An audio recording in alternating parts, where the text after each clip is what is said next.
我来份，老板，冰粥。好的，6块钱一份。里面都有啥呀？各种果酱、蜜豆，还有椰果，还有罐头，这些是都有的吗？都有，你想吃都可以放，你哪个不放不吃哪个不放。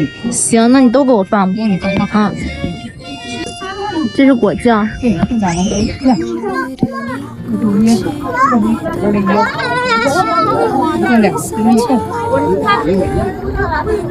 能不好吃，你们家的东西知道吗？要它有啥用啊？吃了你就知道了，下次你还得来。这也是椰果。